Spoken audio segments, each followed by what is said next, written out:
सारे के सारे वर्तमान सरकार के बीजेपी के कार्यकर्ता हैं। यदि आप भी यहाँ आकर के सरकार के खिलाफ आवाज को मुखर करते हो तो सरकार के कान खड़े हो जाएंगे, सरकार को मजबूर हो जाना पड़ेगा। लेकिन मुझे आज ऐसा लगता है कि आपका भी सरकार से कहीं न कहीं गुप्त समझौता है कि आप हमें दलाली दे दो और इनके लोगों को हम समझा देंगे। इससे यही साबित होता है। साथियों, हम आदिवासी हैं और इस मंच के नीचे आपको सौगंध खा करके वचन दे के जाते हैं कि हमारी बॉडी के अंदर, हमारे शरीर के अंदर यदि एक भी खून की बूंद होगी तब तक हम आपके लिए लड़ते रहेंगे। आप संगठित होकर के हमारे साथ में रहिए। किसी भी कीमत पे आपको यहाँ से विस्थापित नहीं होने देंगे। आप किसी प्रकार से हताश नहीं हो। आपने भारतीय जनता पार्टी के हमारे यहाँ के विधायक को 30 साल तक वोट दिए, कम नहीं दिए, 30 साल तक वोट दिए।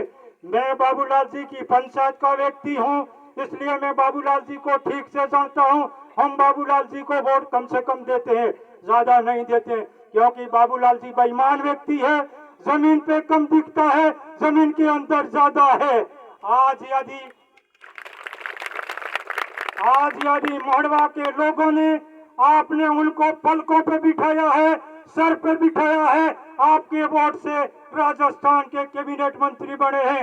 यदि बाबूलाल जी खराड़ी साहब माननीय मंत्री महोदय मुख्यमंत्री के सामने, प्रधानमंत्री के सामने जाके ये कह दे कि ये आपकी मंत्री पद लीजिए, मेरे लोगों को दुखी नहीं होने दूंगा, मैं डैम नहीं बनने दूंगा, तो एक लाइन में डैम निरस्त हो जाए।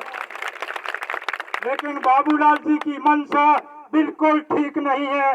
बाबूलाल जी इतने दिन तो कह रहे थे कि कांग्रेस की सरकार राजस्थान में है, मैं कुछ नहीं कर सकता हूँ। साथियों, मैं करुवासी को साक्षी रख करके, हनुमान बालाजी को साक्षी रख करके, तिलेरवा वासी को साक्षी रख करके कह रहा हूँ कि ये योजना ही वसुंधरा राजे सरकार में बनी थी। और उसके बाद में बाबूलाल जी राजस्थान की विधानसभा में हमारे यहाँ से एमएलए थे। जब बिल पेश हुआ, केंद्र से बिल आया, सक्सौड़ मारिया और पूजा डैम को बनाना है, बाबूलाल जी ने खड़े होकर के मेज पे सड़ करके तालियां बजाई कि मेरे वहां पे डैम बन रहे हैं, बहुत अच्छा काम हो रहा है। इसलिए बाबूलाल जी ने इतना कोई अच्छा काम तो किया नहीं था, फिर भी आपको मालूम है, पढ़े लिखे लड़के गूगल को जानते हैं, आप गूगल पे सर्च करके देखिए, बाबूलाल जी को बेस्ट ऑफ एमएलए का उनको इनाम दिया गया था, वो इसी डैम के बदौलत दिया गया था, न कि बाबूलाल जी के काम के बदौलत दिया गया था। साथियों, यदि बाबूलाल जी यहाँ पे चुनाव लड़ने आए थे, बाबूलाल जी ने कम खा के कहा था आप मुझे जिताओ, मैं मरते दम तक आपके यहाँ डैम नहीं बनने दूंगा। तब भी हम आए थे, बालाजी पे मीटिंग रखी थी, मैंने कहा था बाबूलाल जी झूठ बोल रहे हैं, आप पुनर्विचार करो, बाबूलाल जी जैसे आदमी को वोट मत दो। लेकिन आपने एक नहीं मानी और बाबूलाल जी भारी मतों से जीत करके राजस्थान की विधानसभा में गए और आज मंत्री बन करके बैठे हैं। हमारे आगे आगे बाबूलाल जी आज उनकी जमीन पे अगवास आए हैं, देहरी में आए हैं, लेकिन बाबूलाल जी यहाँ के आदिवासी भाइयों की सुध तक नहीं लेते हैं।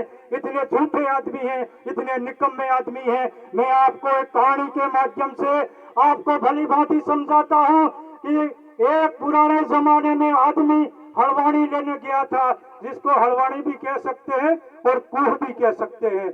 आदमी बेचारा गरीब था, बुजुर्ग था, भोला था, पैदल पैदल जा रहा था हलवानी लेकर के, और रास्ते में उस जमाने में वेरे हुआ करते थे, तो वेरे पे जब पानी पी रहा था तो